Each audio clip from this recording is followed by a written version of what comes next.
Hi, and welcome to Tips for Creating Accessible Online Learning Environments. My name is Diana Benner, and I am one of the directors of professional development for TCEA. You can always reach out to me if you have any questions about accessibility via my email address, which is dbenner@tcea.org, or via Twitter. And you can find me on Twitter. I am at DiBen. So today we're going to talk about a few accessibility features of different Google tools, as well as some features or tools you can access via the Chrome browser. So we're going to take a look at how you can make your Google Docs and your Google Slides accessible. We're going to take a look at some Chrome apps and extensions that will make the reading experience for your students a little bit better, especially when it comes to reading on the screen. We'll also take a look at some speech-to-text tools and some built-in Chromebook features. So if your students have or are using Chromebooks, Chromebooks come with a lot of built-in accessibility features that they can already utilize. So we'll take a look at a few of those. I do have all of the resources for accessibility at the link that you are seeing there on your screen. And that website will always be available to you, so you can refer back to it and take a look at some of the different resources. I have more resources on there that I'm going to be able to talk about today. So I'm just going to point out a few of those. All right, so I am going to go ahead and jump out to that website. So let's take a look at Google Docs. So if you are looking for ways to make your Google Docs accessible, I do have a few ways listed here. So using headings is very important when it comes to accessibility. What you do want to try to do is break up the text and make sure that you are using headings. I'm going to jump out to my sample Google Doc that I have here. And you can see here at the top that I do have my heading. This is actually just text that I typed in here. You can see that it's normal text. I didn't actually make this a heading. So to make this accessible, especially when it comes to screen readers, you do want to make that a heading. Okay, so I could come in here and actually apply heading 1 to that so that I could make that a heading. And if you have lots of text on your page, what you want to do is you want to include some different subheadings in here as well. And then you would always come down here and then follow the path from heading 2 to heading 3. And actually this here was my title. So what I want to do is make this the title, and then I could then come down and start with heading 1, heading 2, heading 3 to try to break up that text a little bit more. So that's one of the tips. Another one is to add alt text to images. So you can see here that I have an image, but I don't have any alt text. So if I were using a screen reader, the student probably would not know, or I would not know what this was. So to add some alt text, all you do is you right click on the image and then you scroll down to where, let me scroll up just a little bit more. So you right click on the image and then you go to alt text. So this is where I would include a title of what that image is. And then I need a clear description. You can see that it just says beverlyclearly.jpg. Well, that really doesn't say anything to the student. So what I would really type in here is, this is a picture of, and you would go on to describe what's in that image. So you want to try to be as descriptive as possible so that the students who are using screen readers, when they come to that image, they know that that is an image and what that image is, because you have described it. So I'm going to go ahead and cancel that for right now. I have a few other ways here. Clearly describe hyperlinks. Again, as much as you can break up that text with headings and bullets and numbered list, the better it will be. If you can provide a table of contents, that would be awesome as well. So I do have 2 different blog entries that go through and talk you through. Again, here's the headings. This is how to add alt text to your images. Some information about clearly describing your hyperlink. So instead of saying click here, because your students are going to know what is click here, you should describe what that link is. Okay. So there is that blog entry, and then there's an additional blog entry here about adding the bullets, the numbered list, as well as the table of contents to your Google Docs. Now, one cool tool that I came upon is Grackle Docs. And Grackle Docs is actually a free Google add-on, or it's a free add-on for Google Docs. They also make it for Google, I believe it is, let me come out to it. So I do have a blog entry here about how to use Grackle Docs. But what it does is that it checks your entire document for accessibility. So it is available for Google Sheets and Google Slides as well. It does give you a few things for free. If you want, let me go ahead and come out to my Google Doc, and I'm going to go to my add-on, and let me get rid of some of the things that I did here.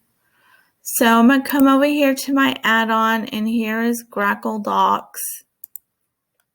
And I'm going to go ahead and launch it. And right when I'm launching, you can see it automatically starts checking my document for accessibility. So the first thing it tells me is that a document title is required. So like I was telling you earlier, this was just normal text. So really what I needed to come in here and do is highlight that and make that a title. You can see that it caught the image that did not have the alt text because I canceled out of it. I did not add that. So it says the image should have alternate text. Okay, so you can see that it checked my document for accessibility. And again, I do have a blog entry about Grackle Docs and how it works, how you can get the add-on. They have a walkthrough document as well that you can make a copy of if you want to check that. And it talks about the different accessibility guidelines that it checks your document against. And again, it does give you what I just showed you for free. Doesn't necessarily tell you how to fix it unless you have the paid version. It would actually tell you what to do to actually get that fixed. Like if you didn't know about the alt text, you could definitely look that up yourself. Okay, so that one was Grackle Docs and how to make Google Docs more accessible. Let's talk now about Google Slides. So if you did not know, you can add closed captions to your Google Slides. So I do have a blog entry about how to use closed captioning for your Google Slides. So let's say that you have, I'm going to go back to my Google slide here. And let's say that you have a lesson or something that you're explaining to students and you have it in a Google slide, and maybe you want to use Screencastify to do a short video recording. What you can do is turn on the closed captioning. So to do that, you click Present, and then down at the bottom, you get the option where you see CC. You can actually turn on the captions just by pressing the CC. Okay, so that is one way, and notice that they are coming out at the top of my screen. Okay, and when I press it again, that toggles it off and it toggles it back on once I press it. So again, that's a good way to turn on closed captioning in Google Slides. All right, so I'm going to close out of that. Go back to the website. And again, there's a blog entry there if you want some more information about closed captioning. Again, Google did an update so you can have a different text size while you're doing closed captioning, and you can have them appear either at the top like I was demoing or appear at the bottom of your Google slideshow.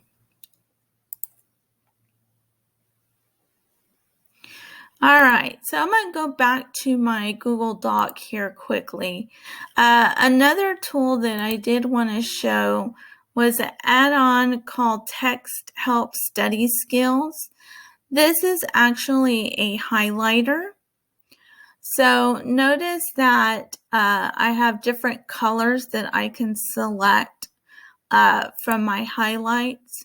So let's say that I needed to highlight certain things in my document. I could come over here and highlight the word, and then I click on the yellow highlighter, and maybe this was something that the student missed, and I could come over here and highlight something else.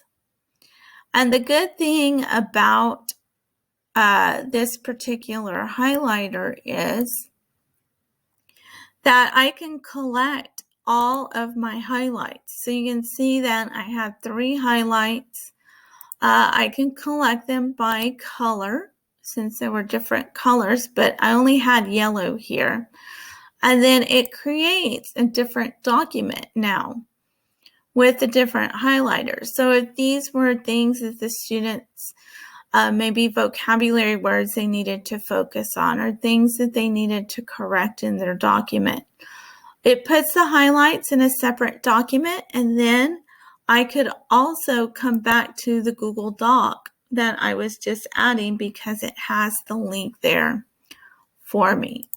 So I thought that was a pretty good highlighting tool if you're looking for a highlighter. All right, let's take a look at a few Chrome apps and extensions. So the first one I'm going to show you is Mercury Reader.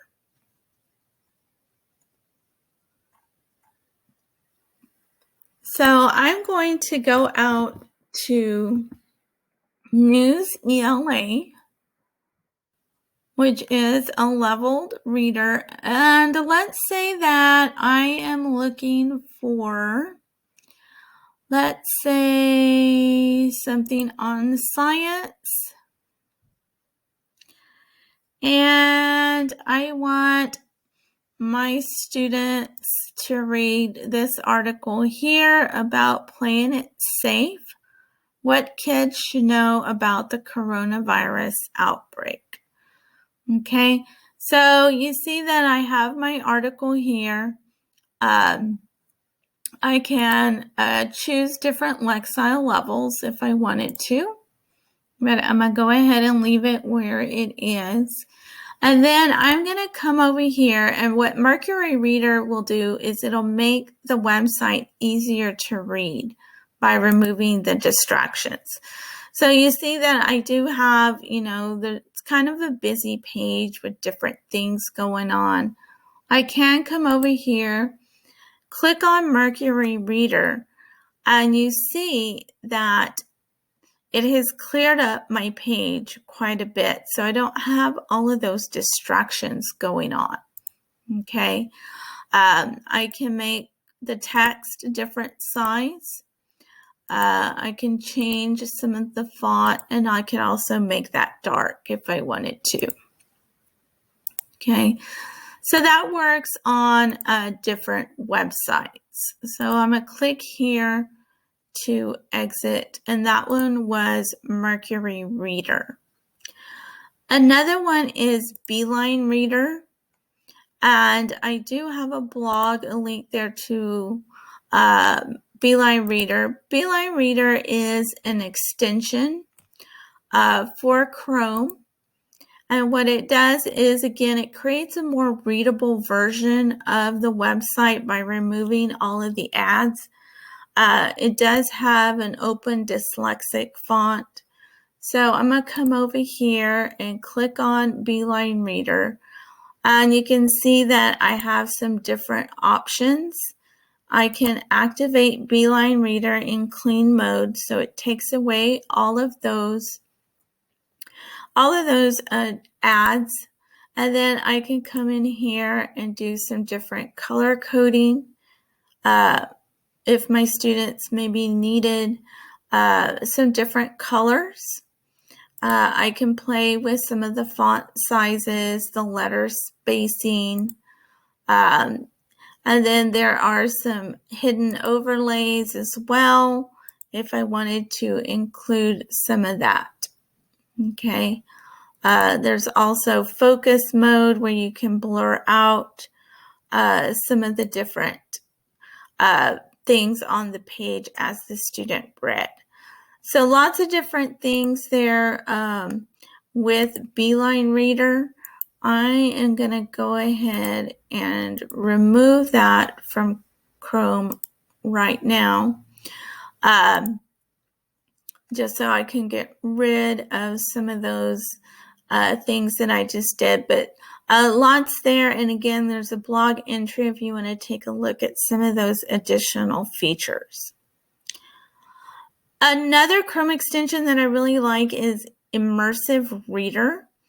And so what Immersive Reader will do is it will actually read the content to the student. So if you're looking for any type of tool that will read to students, let me go back and get my report on Ramona Quimby. Okay, so if you're working in Google Docs, what Immersive Reader will do is it'll read a website. So it's not going to read it directly here off of my Google Doc. I'm going to actually have to publish this to the web and come over here and open it up. Okay, so you can see there's my Google Doc that I published to the web. And I'm going to come over here and click on the Immersive Reader. Tells you to get started, just select some text on your website, right-click it, and then choose Help Me Read This. Okay, so I'm going to go here, and I'm going to select this text right here. And when I right-click and I click on Help Me Read This, you can see that this comes up, and I can actually play this. Ramona Quimby, age 8 is in 9 chapter. Okay, and it read the text to me. So let me select just a little bit more of this text. So let's say that I want this entire paragraph. I can have some different options with increasing or decreasing the text size, increasing spacing. I've got some different font, as well as some different colors that I can work with. If I want to highlight all the nouns, I can most certainly do that. And you can see that they're color-coded by verbs, or the verbs are red, our adjectives are green. And then I can over here and I can enable line focus. So if I wanted to just focus on this line or one line at a time as it reads it to me, I could do that. And there's a picture dictionary that I'll show you here in a little bit and see there's pictures built in. And I can also translate this into a different language if I wanted to. So I could come over here and I could click Spanish. Notice you've got several different options there. I could do the whole document, and you can see that it turned what I highlighted into Spanish. Okay, so I am going to go back to English, and let me show you that picture dictionary. So let's see, book. So you can see I highlighted the word book, and book comes up. Girl, you can see I've got different girls, and then I can listen to how that is pronounced as well. So that is just a quick overview of Immersive Reader, and that is the Chrome extension, the unofficial Immersive Reader Chrome extension. Talked a little bit about new Cela. I was on it. It does have where you can set different Lexile levels for your students. And they are currently offering teachers, I believe, free subscriptions to that, or to new Cela, and you can create assignments within new Cela as well. Okay, so you can see right here, access free tools for distance learning. So you can learn more by going out to their website. There's a few speech to text, text to speech tools. There is the built-in voice typing in Google Docs as well.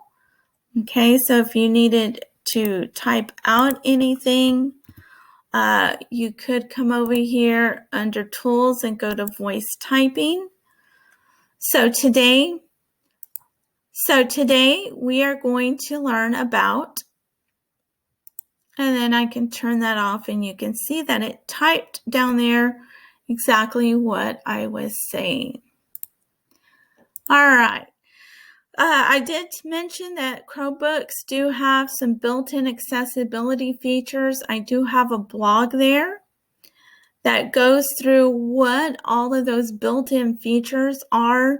Everything from a magnifier to changing the contrast, changing your mouse cursor, lots of things there. There's a built-in screen reader on Chromebooks as well.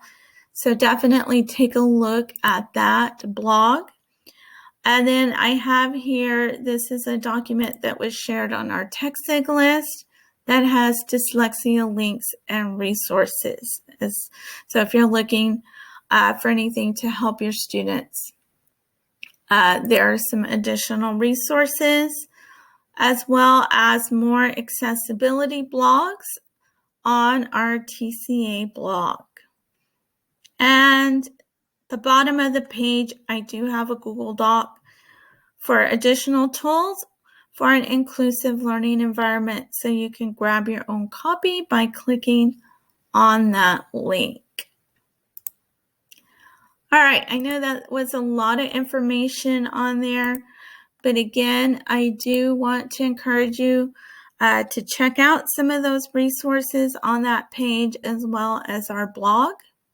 That is blog.tcea.org. And if you're looking for more resources on remote learning or remote teaching, you can do searches for those terms on the blog.